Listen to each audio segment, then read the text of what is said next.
আমাদের দেশে সবথেকে ঘুষখোর হচ্ছে প্রশাসন। একজন জিনাখোর ব্যক্তি কিভাবে এই আমাদের দেশে বেঁচে থাকার অধিকার পাচ্ছে? তাদেরকে ফাঁসির কাস্টে ঝোলাতে হবে, না হইতে কোমর পর্যন্ত মাটির নিচে গাইরা কুতে তাদেরকে পাথরে নিক্ষেপ করতে হবে, যেন তারা মৃত্যুদণ্ড হয়। আমাদের সহি মুসলিমের হাদিস যে রসুল সাল্লাল্লাহু আলাইহি সাল্লামকে এক মহিলা জিজ্ঞাসা করেছে, হুজুর আমি তো অবৈধ কাজ করেছি, আমি তো জিনা করেছি, হুজুর আমাদের বিচার করুন। রসুল সাল্লাল্লাহু আলাইহি সাল্লাম বলছেন যে বিচার পরে করব, তুমি যাও এখন, ইরজি চলে যাও। মহিলাটি বলল যে হুজুর আমি বিচার ছাড়া যাব না, আমি তো অবৈধ কাজ করেছি। রসুল সাল্লাল্লাহু আলাইহি সাল্লাম বলছে যে সন্তান ভূমিষ্ঠ হওয়ার পর তুমি আসবে, তোমার বিচার করব। সন্তান ভূমিষ্ঠ হওয়ার পর মহিলাটি আসলো সন্তান নিয়ে হাজির। তবে রসুল সাল্লাল্লাহু আলাইহি সাল্লাম বলল যে 2 বছর পরে সন্তান যেদিন দুধ খাওয়া ছেড়ে দিবে তখন আসবে।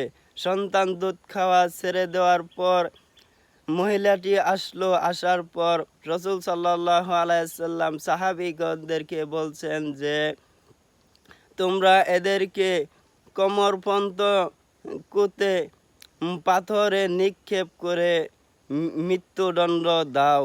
তো সাহাবীরা পাথর নিক্ষেপ করে মৃত্যুদণ্ডের প্রস্তুতি নিল।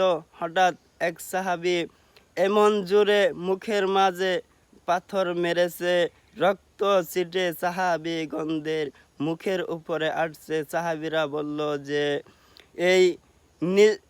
এই নিকৃষ্ট রক্ত আমাদের শরীরে আসছে। রসুল সাল্লাল্লাহু আলাইহি সাল্লাম বলছে এভাবে কথা বলো না। এই মহিলাটি এমনভাবে তওবা করেছে যে রসুল সাল্লাল্লাহু আলাইহি সাল্লাম মেয়েটাই বিচার চেয়েছে।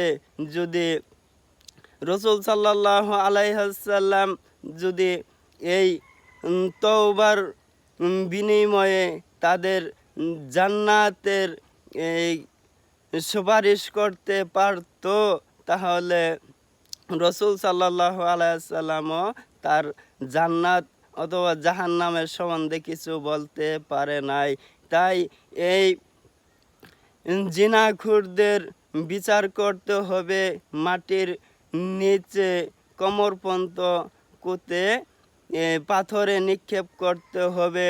আমাদের হালুয়াঘাট থানায় একটি কাণ্ড ঘটছে যে এই মৃত্যুদেহকে জিনা করছে, রুহ চলে গেছে, মৃত্যু দেহর উপর নির্যাতন করছে। এদেরকে কিভাবে বাঁচার অধিকার থাকে? সব থেকে আমাদের দেশে ঘুষখোর হয়েছে প্রশাসন, ঘুষের মাধ্যমে তাদেরকে ছেড়ে দেয়। এদেরকে মৃত্যুদণ্ড করতে হবে।